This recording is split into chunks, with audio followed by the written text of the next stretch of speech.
Eu quero começar pregando a partir de um texto muito interessante, o capítulo 25 de Provérbios, versículo 2, que diz o seguinte: a glória de Deus é encobrir as coisas, mas a glória dos reis é esquadrinhá-las. Salomão era um homem muito sábio. Em toda a sua sabedoria, ele começou a observar a natureza, a vida, e ele começou a perceber que existia em todas as coisas, na natureza, na biologia, na botânica, no corpo humano, na própria mente humana, existiam traços e marcas da divindade. E ele, com toda a sua sabedoria, ele falava: meu Deus, eu não consigo entender todas as coisas. Então, quando ele fala que a glória de Deus é encobrir as coisas, na verdade ele está dizendo: Deus, tu és tão tremendo e tão grandioso, que com toda a minha sabedoria eu não consigo entender tudo que o Senhor tem feito. Mas ele, da mesma maneira que ele engrandece a Deus ao dizer a glória de Deus é criar coisas excepcionais que ninguém, que nenhum homem pode entender. A glória dos reis, dos que lideram, dos que estão colocados em posição de liderança, é de esquadrinhar, é de entender, é de compreender. Querido, conhecimento é um dos instrumentos mais poderosos para se conquistar, para se abrir portas. Amém ou não? Uma pessoa que se destaca numa área por conhecer algo que a maioria não conhece, é alguém que é honrado, as portas se abrem. E eu quero profetizar na vida de cada um de vocês que estão debaixo da égide de uma igreja cuja a unção é palavra viva, um espírito de sabedoria e de revelação e de entendimento. Deus os levantará e os fará brilhar a luz de Cristo neste mundo de trevas. Eu profetizo sobre a vida de vocês que vocês irão muito além do que sonharam, porque Deus haverá de revelar todos os seus tesouros escondidos para aqueles que o amam. Amém ou não? E para estes a quem Deus revela os seus segredos, se tornam reis e sacerdotes. Amém? O que é um código? É uma sequência lógica, que num primeiro momento é criado para encriptar, para esconder verdades. Mas para aqueles que têm acesso a esse código, portas se abrem. Quando você cria um código, uma senha para o seu e-mail, esta senha abre portas para que você ou qualquer pessoa que tenha essa senha entre nos seus e-mails, leia a sua correspondência. Sim ou não? O que eu quero dizer para vocês é que a Bíblia tem os seus códigos. Deus, ao escrever através de tantos homens diferentes num período de praticamente 1500 anos, tinha um propósito de revelar a si mesmo aos homens e revelar o seu propósito, a sua vontade para a raça humana. Acontece que estes códigos, eles vão sendo compreendidos no momento em que Deus traz a revelação. E uma vez que uma pessoa descobre algo, aquilo se torna algo tremendo. Ainda hoje, Deus está revelando que a sua palavra é uma palavra de mistérios revelados para aqueles que o buscam. Amém? Diga para a pessoa do teu lado: você está preparado? Deus vai te revelar hoje alguns códigos importantíssimos que vão mudar o teu coração em nome de Jesus. Profetiza na vida do teu irmão: você não será mais o mesmo, porque a palavra viva do Senhor atravessará a sua alma, irá até o mais profundo do teu ser, em nome de Jesus. Aplauda o Senhor, diga eu creio, diga eu creio. Existem muitos mistérios, eu quero apresentar alguns, para depois trazer o texto sobre o qual eu quero refletir. O primeiro mistério que eu quero trazer para vocês é o mistério de Matusalém. E eu quero começar, já que eu estou falando de mistérios, com um enigma. Quem sabe qual é o homem mais velho da Bíblia, que já viveu mais? Matusalém. Quantos anos ele viveu? 969 anos. Aí vai o enigma. Quem estava aqui no culto das 5 não pode responder. Se Matusalém é o homem mais velho, que viveu mais nesse mundo, como é possível ele ter morrido antes do seu pai?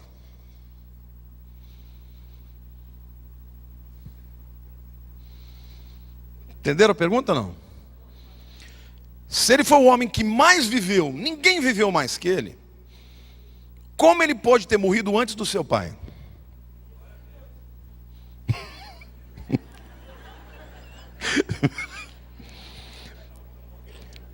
Não é que ele ressuscitou. Na verdade, Matusalém foi filho de Enoque.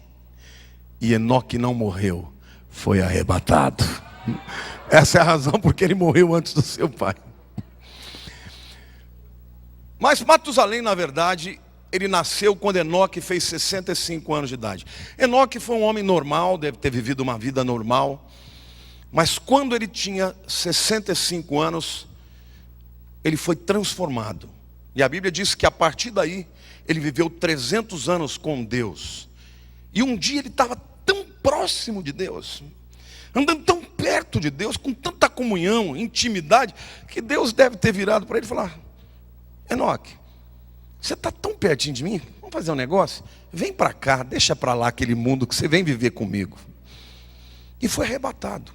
A Bíblia diz que ele sumiu, sem morrer.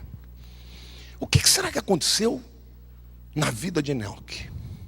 Que revelação é essa que ele teve? O filho que ele teve, ele deu o nome de Matusalém. Matusalém significa sua morte trará. Deus revelou a Enoque que quando seu filho morresse, viria o juízo sobre a terra. No ano em que Matusalém morreu, o dilúvio veio. Queridos, 4 gerações Deus avisou que o juízo viria. Deus é longânimo. E a paciência de Deus, Deus fez com que este homem, cujo nome revelava que Deus haveria de trazer juízo sobre a terra, fosse o homem que mais vivesse na terra, só para que Deus deixasse claro: eu não quero acabar com ninguém. Meu propósito é trazer vida e não morte, mas vocês têm que se arrepender. E durante 4 gerações, Deus esperou o arrependimento dos homens. E não houve. Quando Matusalém morre, o dilúvio vem. Mas eu quero que vocês entendam que por trás desse código tem muito mais do que isso. Enoque foi um homem que foi arrebatado sem passar pelo dilúvio, que é o juízo de Deus. Muitos teólogos acreditam que Enoque representa a igreja que vai ser arrebatada antes do juízo que virá sobre toda a terra. Então aqui nós temos o primeiro código, em que Deus permite que uma pessoa tenha um nome que aponta para uma revelação tremenda. Eu imagino como as pessoas que sabiam o que Deus revelou para Enoque olhavam para Matusalém. O menino tinha um resfriado, todo mundo já dobrava o joelho para confessar pecado. Se ele morrer, o juízo veio, eu tenho que estar bem com Deus. Deixa eu mostrar um pouquinho mais deste código da Bíblia, um dos códigos da Bíblia, que é, de fato, o dilúvio de Noé. Mas antes de falar do dilúvio propriamente, eu quero ler a genealogia de Gênesis capítulo 5, que começa com Adão e termina com Noé. Essa genealogia é aquele tipo de coisa que você está lendo na Bíblia, né? Aí de repente você chega em Gênesis 5 e você fala, meu Deus, esse monte de nomes aqui, chato ler, né? Então aí você dá uma pulada, pula a página. Você já fez isso? Você vai lendo a Bíblia, chega lá e fala, nossa, esse monte de genealogia eu não vou ler não. Eu vou pular. Aí depois fala, eu li a Bíblia inteira. Não, tem que ler a genealogia também. Mas essa genealogia, Deus mandou relatar todos os homens que nasceram de Adão até Noé. Adão gerou a Sete, que gerou a Enos, que gerou a Quenã, que gerou a Malalel, que gerou a Jared, que gerou a Enoque, Matusalém, Lameque e Noé. Quando você conhece o significado dos nomes, forma uma frase embaixo. Na verdade, essa genealogia é uma profecia encriptada, codificada. Uma profecia de quem? Vocês vão entender. Adão significa homem.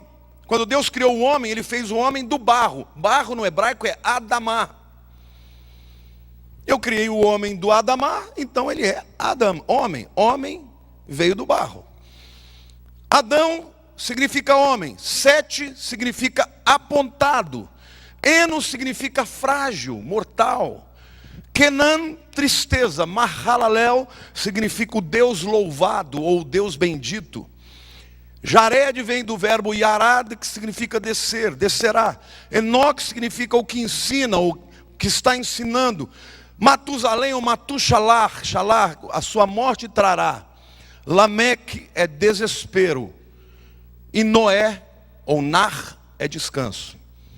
Deixa eu fazer uma pergunta para vocês. Ao homem foi apontado mortalidade e tristeza. Aconteceu isso quando? Depois do pecado. Pode responder, viu gente? Mas o Deus bendito descerá. Quem desceu? Quem é o Deus bendito que desceu? Jesus. Ensinando que sua morte trará. Morte de quem? Trará o quê? Desespero e conforto. Espera lá. Como assim? Desespero para quem? Para quem não crê. Conforto para quem? Para quem crê. Então Deus não te destinou para o desespero. Deus te destinou para o conforto. Glória a Deus.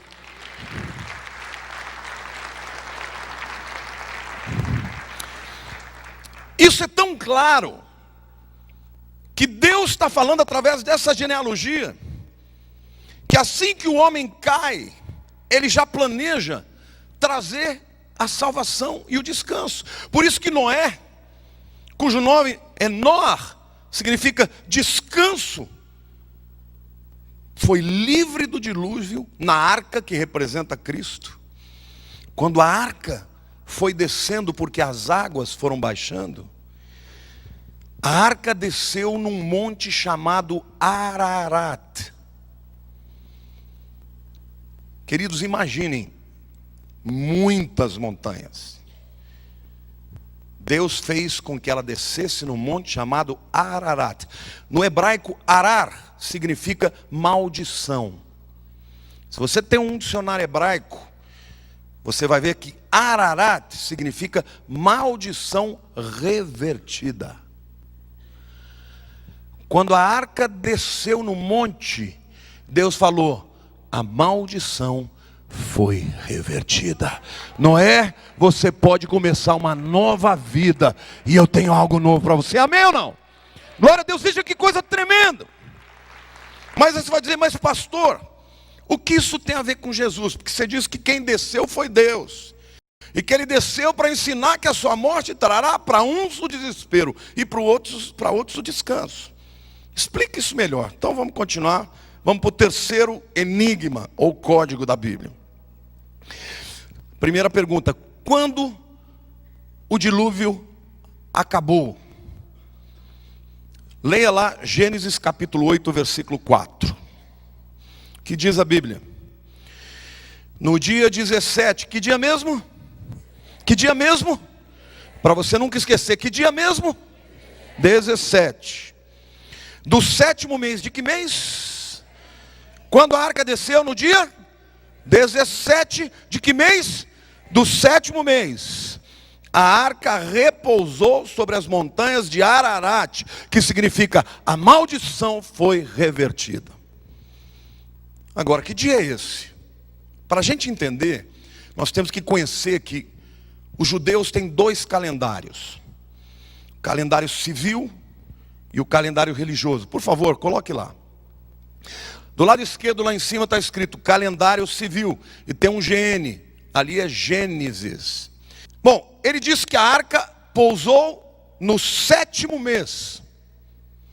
Esse 7º mês do calendário civil de Gênesis. Por que eles têm esse calendário? Porque o judeu acredita que no primeiro dia que Deus fez Adão e Eva, ele começou a contar. E a tradição rabínica diz que este dia é o dia do ano novo. Em Israel tem um nome, chama Rosh Hashanah. Já ouviu falar disso? Rosh Hashanah quer dizer a cabeça do ano, o ano novo. Esse mês em Israel é chamado de Nisan, anteriormente, hoje é chamado de Aviv, porque Aviv no hebraico é primavera. Tel Aviv, por exemplo, é colina da primavera. Este mês ocorre sempre entre setembro e outubro. Este mês vai acontecer no dia 25 de setembro. Na verdade, na passagem, quando o sol se põe no dia 24, começa o Rosh Hashanah, que é o ano novo. E eles celebram o dia da criação de Adão e Eva. Calendário civil. Mas aconteceu uma coisa muito importante com a nação de Israel. Depois que eles ficaram 400 anos como escravos no Egito, Deus envia as pragas. 9 pragas não foram suficientes para que Faraó deixasse o povo ir. Deus envia a 10ª praga. Vocês se lembram de que praga é essa? A morte de quem? Dos primogênitos. E o povo de Israel recebe uma orientação: olha, para que os seus primogênitos não morram, vocês matem um cordeiro de 1 ano, puro, perfeito, sem defeito. E vocês peguem o seu sangue e passe nos umbrais das portas. Quando o anjo da morte chegar e ele vir o sangue, ele vai passar sobre aquela casa e vai preservar a família que estiver lá dentro. No hebraico, passar sobre é pesar.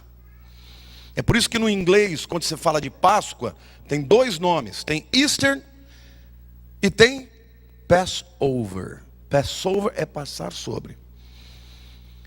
Agora, Deus então lá em Êxodo capítulo 12, versículo 2, ele diz que esta data deveria ser também o início de um outro ano. Vamos ler lá? Este mês vos será o primeiro, o principal dos meses. Será o primeiro mês do ano.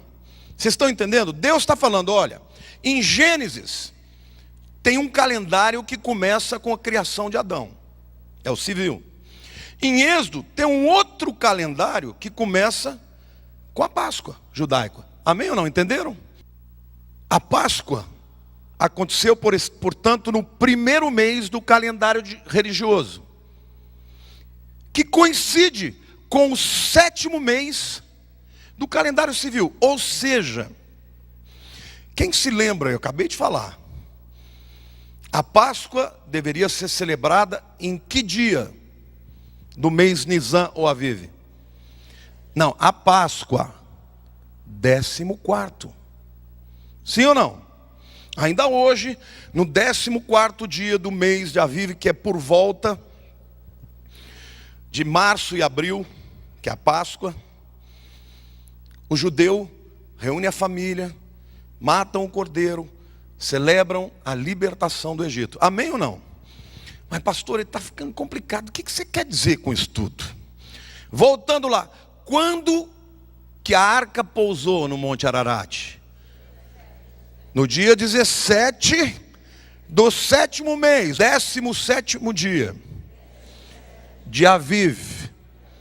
Digo, a Páscoa acontece no 14º dia do mesmo mês Aviv. Quantos dias Jesus ficou na sepultura? 14 mais 3? 17. Qual é o código e a revelação? O dia que a arca de Noé pousou num monte chamado Maldição Revertida, é o aniversário antecipado de 2.400 anos da ressurreição de Jesus. Deus estava querendo dizer, Noé é só um tipo daquele que realmente vai reverter a maldição e vai dar àquele que nele crê o direito de começar uma vida nova e ter descanso e não estar debaixo de maldição. Amém ou não? Quantos podem aplaudir, dizer glória a Deus?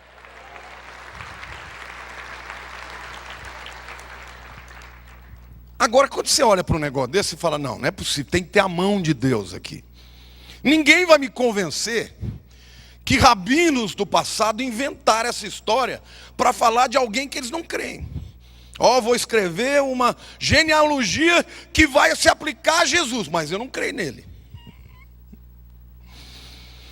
Deus está por detrás de todas as coisas, querido.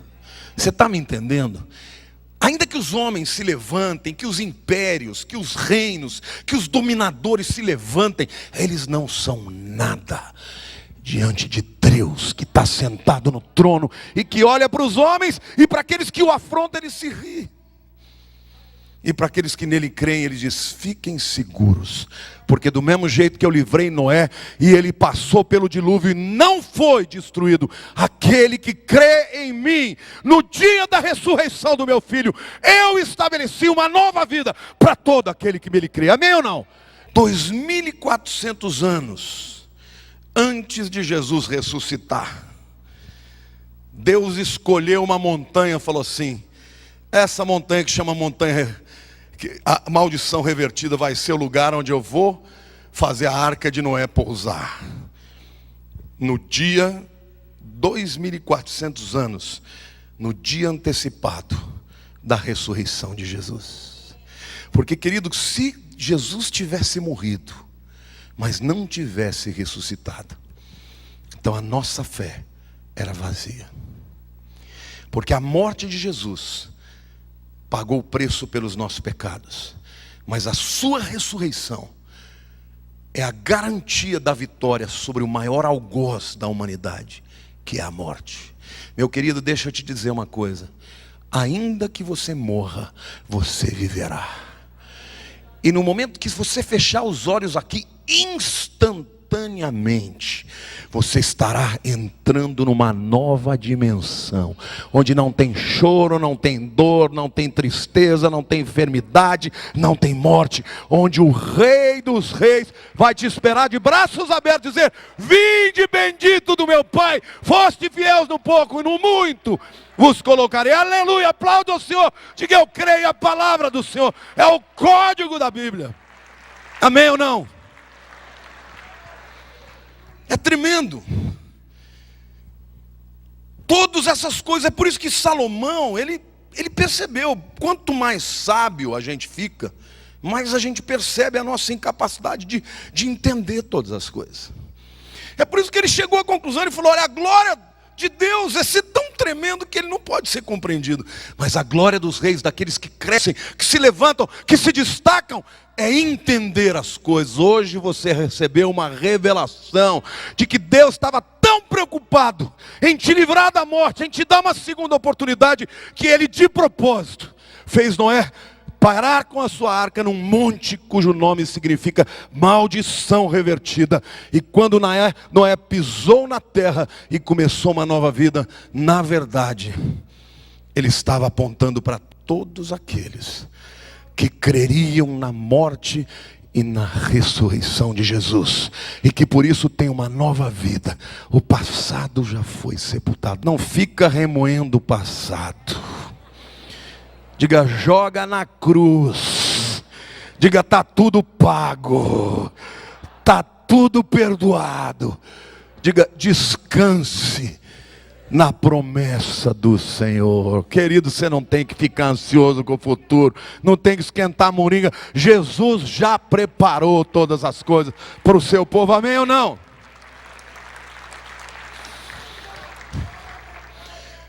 Um próximo código que eu quero apresentar para vocês, falar rapidamente, porque ainda quero falar de um texto de Paulo que é tremendo.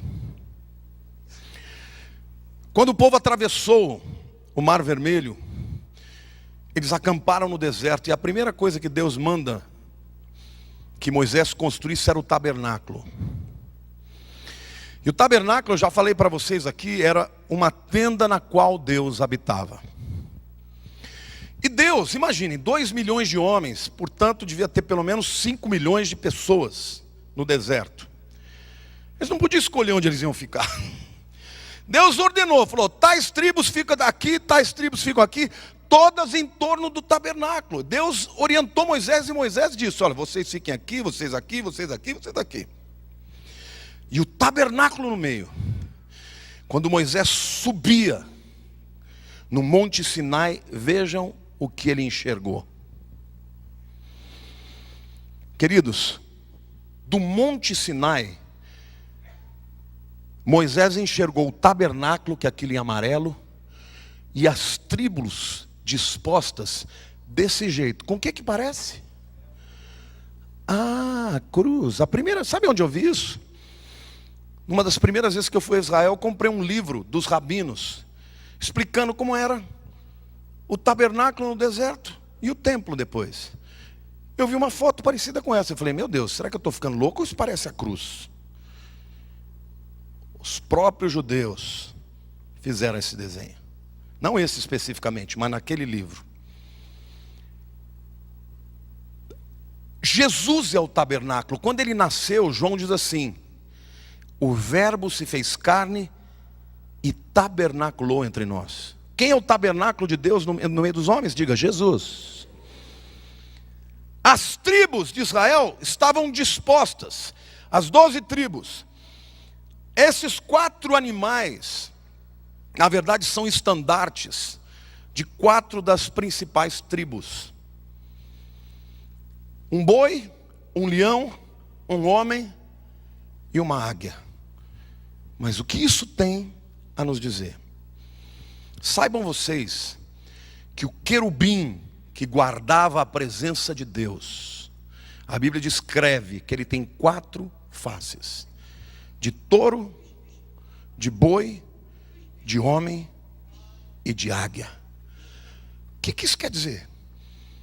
Quando João no Apocalipse vê a sala do trono, ele vê 4 seres viventes, sai 4 criaturas diferentes, e cada uma delas tem as mesmas 4 faces. Mais uma vez, quem é o tabernáculo? O que fala da cruz? Jesus. Os teólogos dizem que esses 4 animais são as 4 facetas de Jesus Cristo apresentada nos evangelhos. Mateus escreveu para o povo judeu. O povo judeu esperava um rei, o Messias. E a profecia dizia que o Messias que viria era o leão da tribo de Judá. Marcos foi escrito para os romanos. Os romanos não entendiam nada de teologia, o que eles entendiam era de prática. Então, quando Pedro relata para João Marcos, para que ele escreva o que Jesus fez, há uma característica clara no livro de Marcos. O livro de Marcos sempre diz, toda vez que Jesus ia curar alguém, diz, imediatamente foi curado. Mostrando a capacidade de Jesus de operar coisas que ninguém operou. para que o romano pudesse crer que ele era o Filho de Deus. Para Marcos, Jesus é apresentado como o servo de Deus.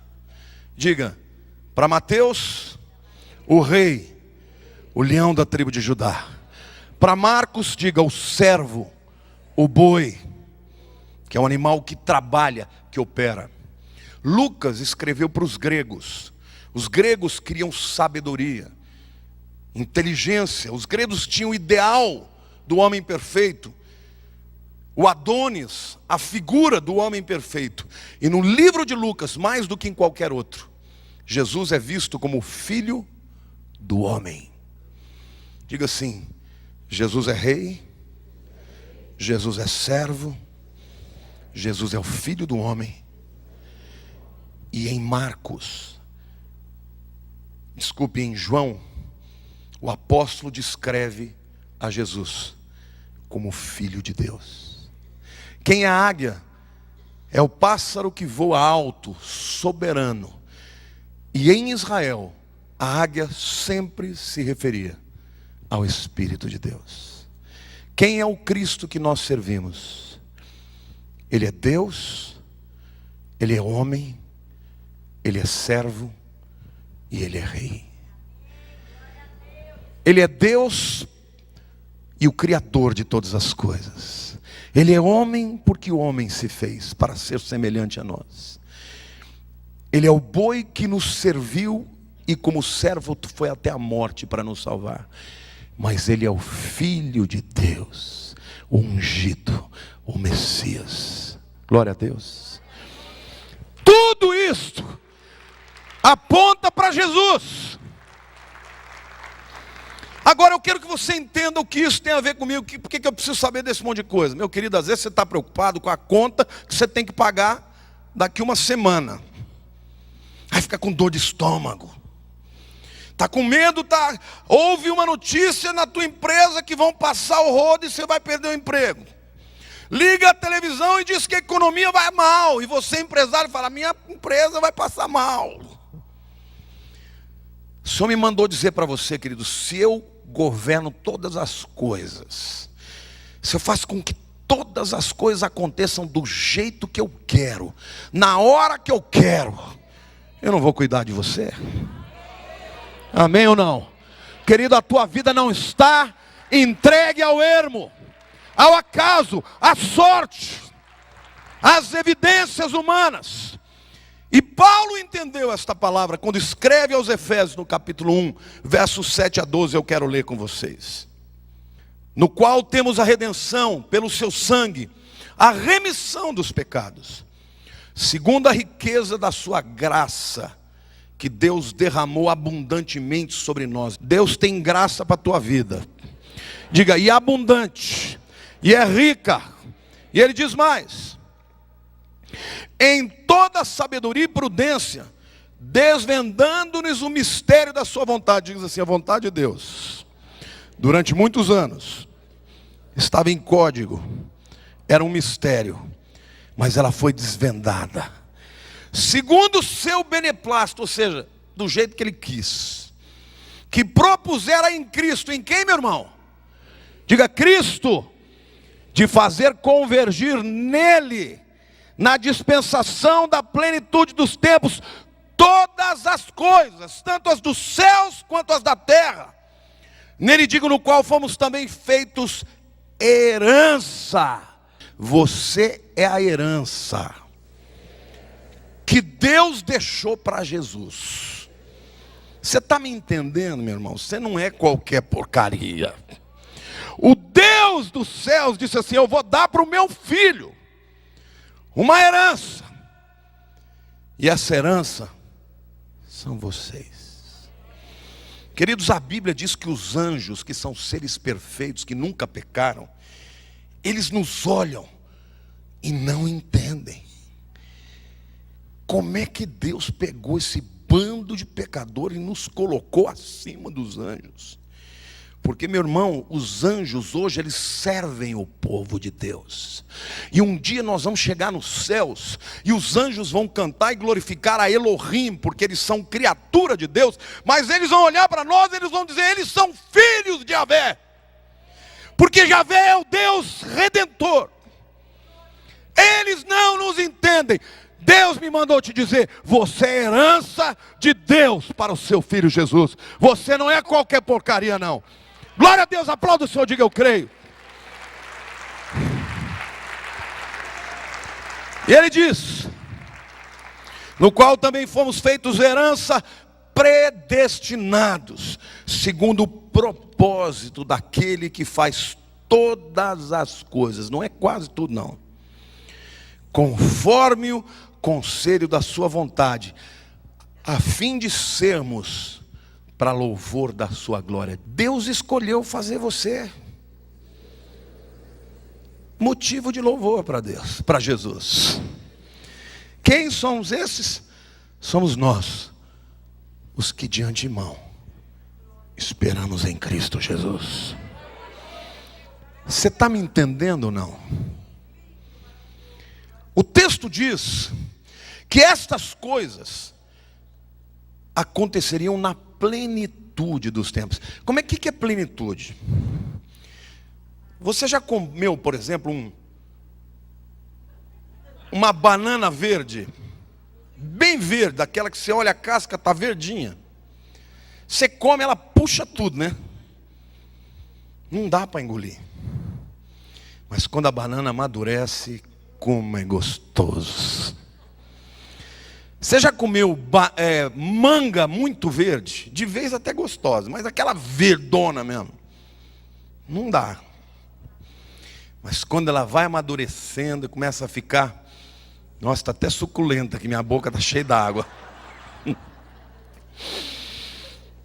É fome, irmãos.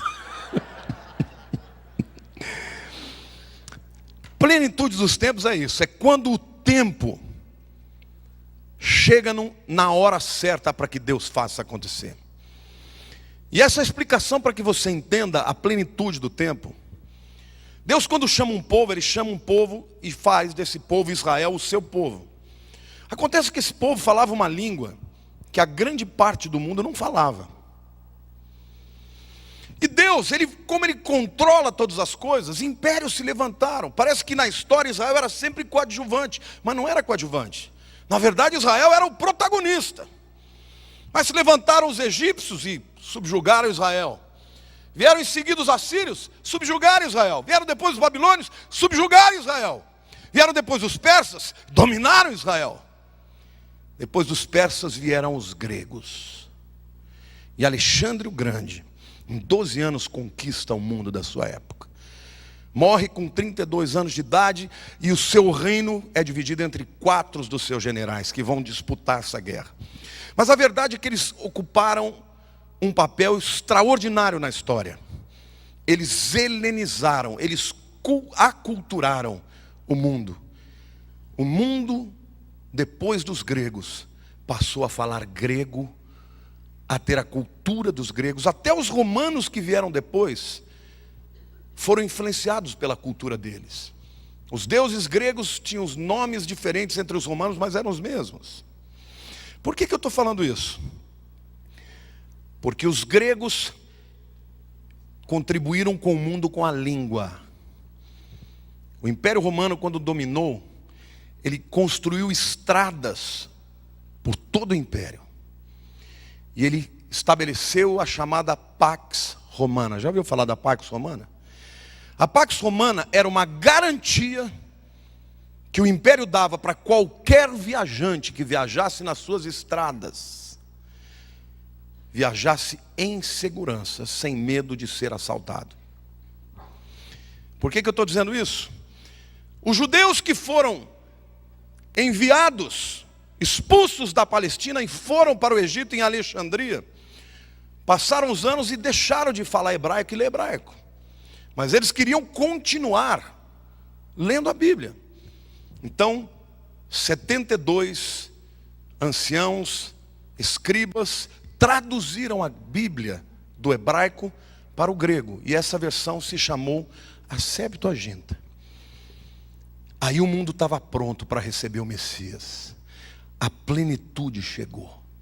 Porque aí Jesus veio, morreu, ressuscitou, e os crentes saíam andando pelas estradas romanas em segurança, com um exemplar da Bíblia Septuaginta, pregando para todas as nações, para sírios, para persas, para todos os povos entendiam na língua grega que o Messias havia chegado.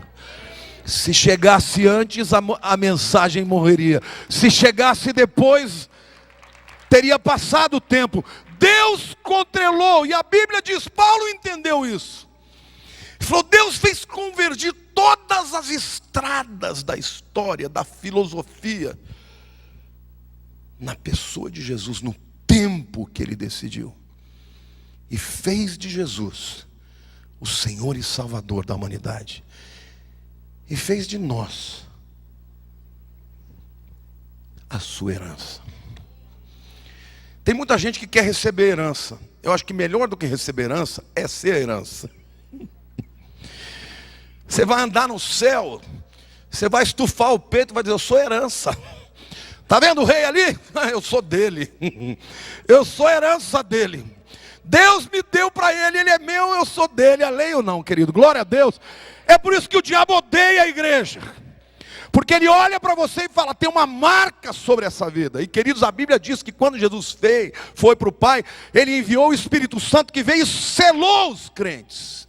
E a Bíblia diz, vós fostes selados pelo Santo Espírito da promessa para o dia da redenção. Quando o inimigo olha para você, ele quer te destruir. Aí ele vê um selo, uma marca na tua testa, diz, essa é propriedade de Jesus Cristo. E a garantia disso é que o Espírito Santo continua na tua vida, selando, protegendo, blindando, ungindo, até o dia da redenção, meu querido. E quando a trombeta tocar, a igreja vai subir, porque está selada pelo Santo Espírito da promessa. Aplauda, Senhor, diga eu creio.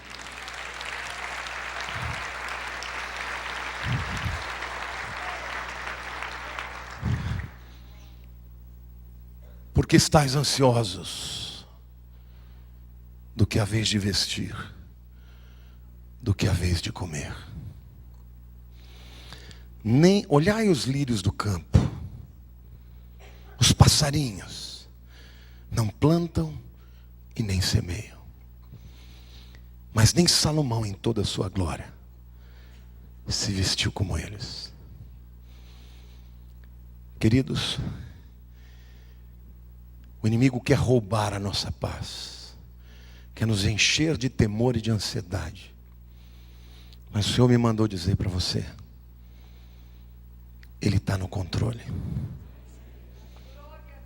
Nada escapa à soberania de Deus. Está me entendendo? Os anos dessa vida vão passar muito rápido. Logo, logo nós estaremos na presença do Senhor. Por isso é tempo de você dizer, sei viver no pouco e sei viver no muito. Tudo posso naquele que me fortalece. Por isso você tem que ser capaz de dizer, Senhor, eu te louvo, eu te adoro, porque o Senhor cuida de mim. O Senhor cuida da tua família, o Senhor cuida da tua vida, da tua saúde, da tua vida profissional. Deus permite que você passe por abalos e as lutas da vida são para te fortalecer. Mas querido, Ele está presente na tua história. Todas as coisas convergem para Jesus. Olha para a pessoa do teu lado e diga, você acha que você caiu aqui de paraquedas? Às vezes a gente fala, como é que eu me converti? Como é que aconteceu, querido? Lá na eternidade, Deus falou, vai acontecer assim, assim, assim e assim. Tem gente aqui que fugiu de tudo quanto é jeito e topou com Ele. Porque é assim que Deus faz. E até quando você se rendeu a Ele. Jesus certa vez olhou para os discípulos e falou, não foram vocês que me buscaram. Fui eu que busquei vocês. Eu vos escolhi para que vades e deis frutos e os vossos frutos permaneçam. Sem mim nada podeis fazer. Está entendendo, meu querido? Há um nome que está escrito no livro da vida, que é o seu nome. E Paulo entendeu essa grandeza e diz: nós fomos feitos herança, predestinados pelo Senhor, para louvor e glória do seu nome. Amém? Hoje é noite de você se render a esse Deus soberano. Eu não sei você, mas me dá uma segurança saber que Ele cuida de mim, que nem galinha cuida dos seus pintinhos. Só que eu vou dizer uma coisa: as asas do Papai do céu são poderosas. Se Ele der uma batidinha assim, vai a ventania, demônio vai pular para tudo quanto é lado. Se Ele der uma piscadinha no chão, vai tremer o chão, e os céus vão todos para debaixo das suas asas. Você pode dizer: eu recebo esta palavra que o Senhor tem para a minha vida, eu creio em nome de Jesus.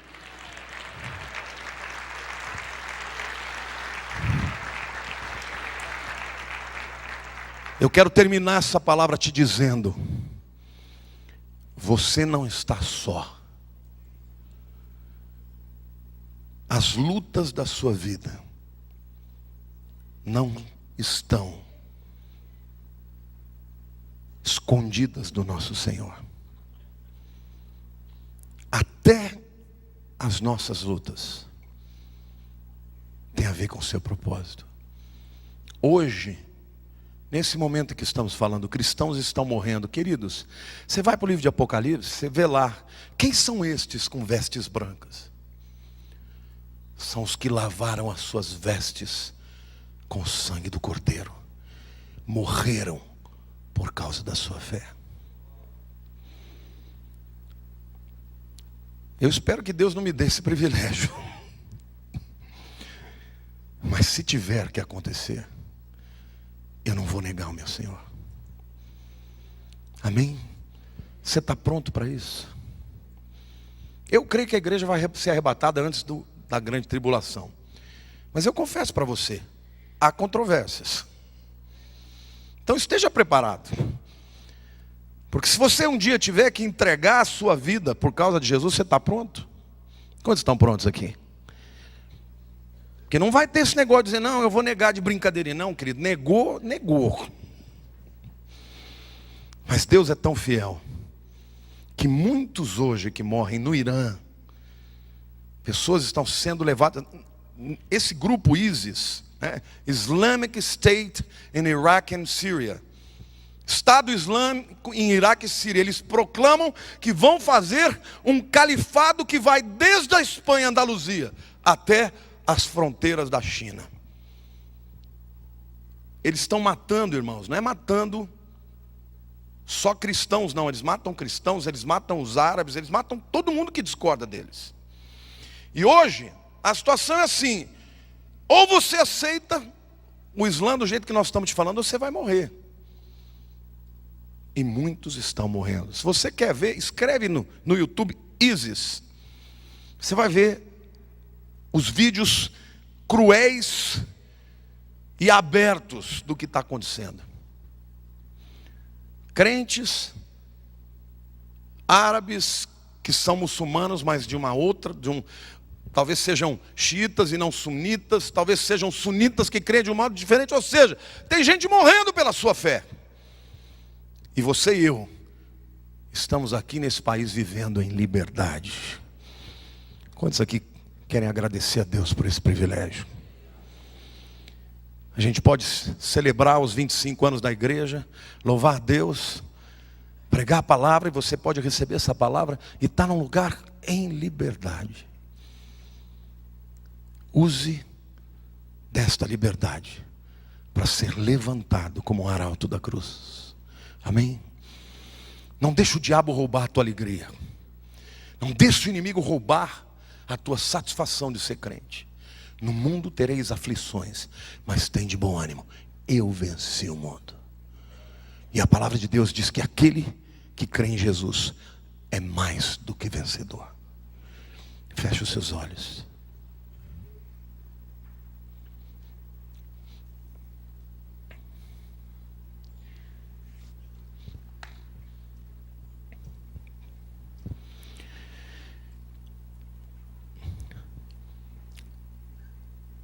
Desde os primórdios, desde que o homem caiu, Deus começou a se revelar para a humanidade. Começou com um homem, Abraão, alcançou sua família e fez dele uma nação, Israel. E na plenitude dos tempos, através da tribo de Judá, um dos filhos de Jacó, Israel, nasceu o Messias, o Senhor do universo. E apesar dele ser o criador e o sustentador de todo o universo, ele te chama pelo nome. Ele te fez seu discípulo, seu amigo. Te salvou, te redimiu. E tem um grande plano para você. Ele prometeu para os seus discípulos: não se turbe o vosso coração. Crede em Deus. Crede também em mim. Na casa do meu Pai há muitas moradas. Se assim não fosse, eu não vou-lo teria dito. Eu vou para o Pai, mas voltarei para vós outros. E quando eu vos levar, onde eu estiver, vós estareis comigo. Pai querido, Deus Santíssimo, nós nos prostramos diante da Tua majestade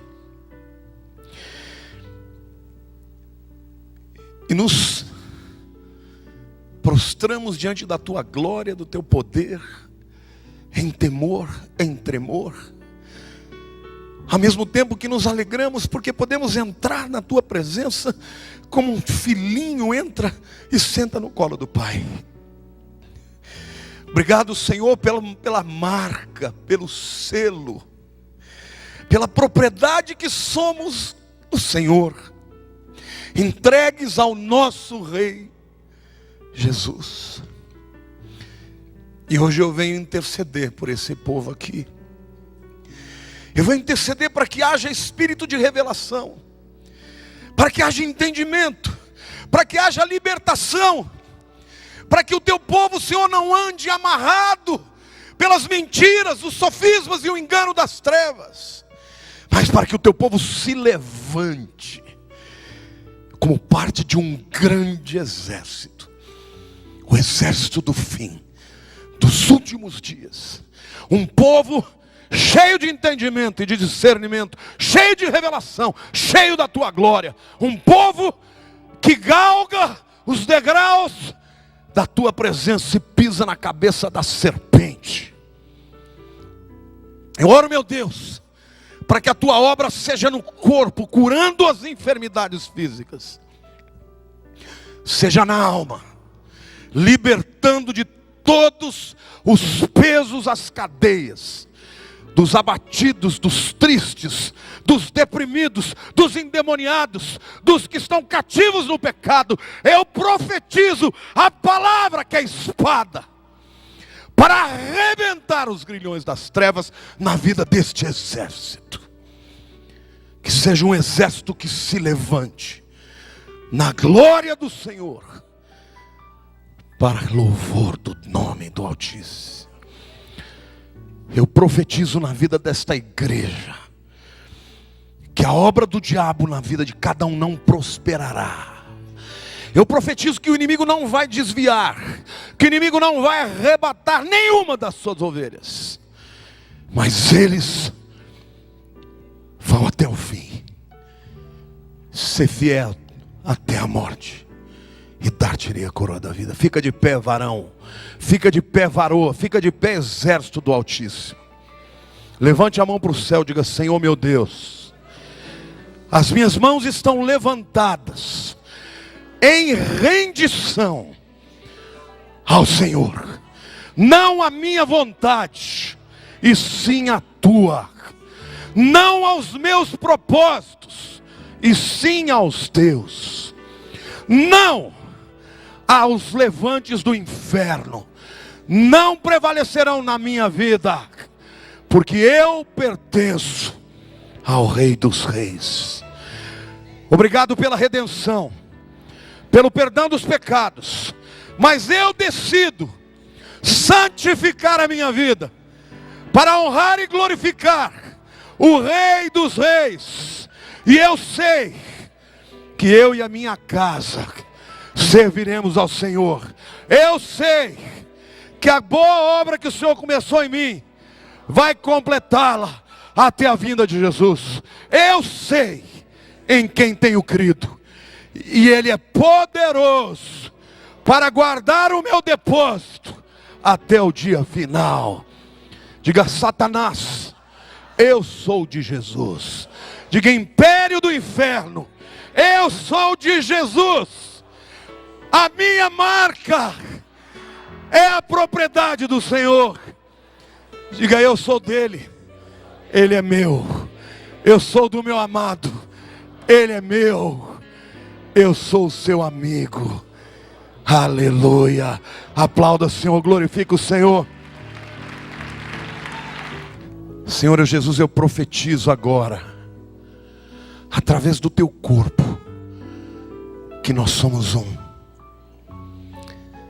Que através de cada um a unção de cura invada o corpo enfermo, e que a morte, a enfermidade sejam vencidas pelo Espírito de vida que há em Jesus. Eu declaro cura física na tua vida. Diga: eu recebo. Diga: eu recebo cura física em Jesus. Eu tenho saúde.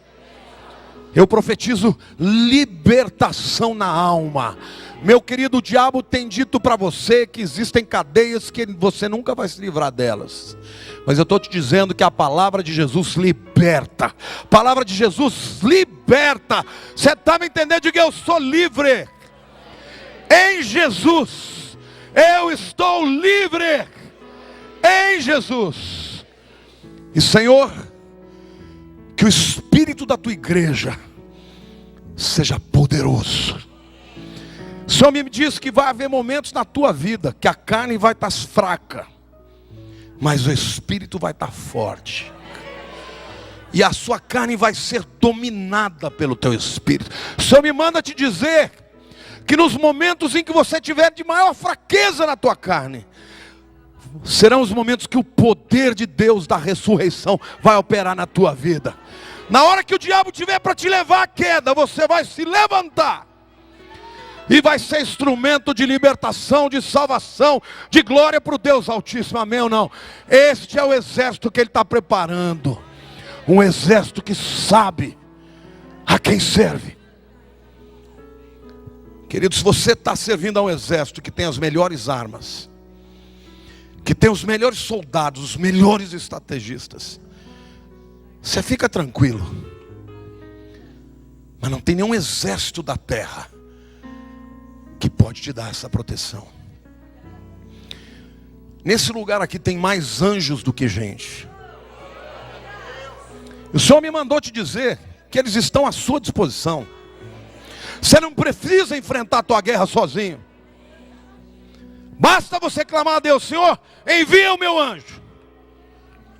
E ele já vai estar perto de você com a espada desembainhada, para dar um rolê no diabo, e os demônios vão sair da tua vida e vão ser derrotados pelo poder e pela autoridade que há no nome de Jesus, sobre o poder das trevas, para comandar, para declarar, e assim será feito, em nome de Jesus. Levante a mão para o céu. Senhor, a graça maravilhosa de Yeshua HaMashiach, do Salvador Messias, o amor incompreensível do Pai das luzes,